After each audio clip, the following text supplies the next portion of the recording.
ইমামরা সমাজে নেতৃত্ব দিলে শান্তি কায়েম হবে বললেন জামায়াত আমির। বিস্তারিত থাকছে তথ্যচিত্রে। জামায়াতে ইসলামীর আমির ডাক্তার শফিকুর রহমান বলেছেন, ধর্মের ভিত্তিতে জাতিকে বিভাজনের পক্ষে নয় জামায়াতে ইসলাম। রাজধানীর আল ফালাহা মিলনায়তনে দাই ও ওয়াইজ সম্মেলনে তিনি একথা বলেন। তারা হবেন জাতির রাহবার। বাংলাদেশ এবং জাতি স্বাধীনতার পরে এক এক করে ৫৪টি বছর পার করেছে। প্রথম স্বাধীনতা যদি আমরা চিন্তা করি ৪৭ সালের, তাহলে এটাকে যোগ করলে হয়ে যাবে ৮৪ বা ৮৫ বছরের কাছাকাছি। আমাদের সমাজে একটা মানবিক সমাজ, একটা দায়িত্বশীল সমাজ হিসেবে কাজেই জাতি তো সংকটে আছে।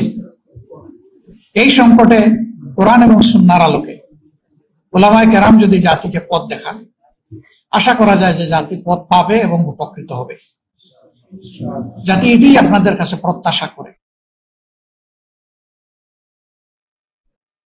উলামায়ে কেরামের মধ্যে জাতি একটা ইস্পাত কঠিন ঐক্য দেখতে চায়। জাতি চায় যে ইসলামের মৌলিক বিষয়ে, জাতীয় জীবনের প্রয়োজনীয় বিষয়ে উলামায়ে কেরাম ঐক্যবদ্ধ থাকবেন। এটা জাতির প্রত্যাশা। কিন্তু এর ব্যতিক্রম হতে পারে। ব্যতিক্রমকে মেনে নিয়ে সহনশীল হতে হবে।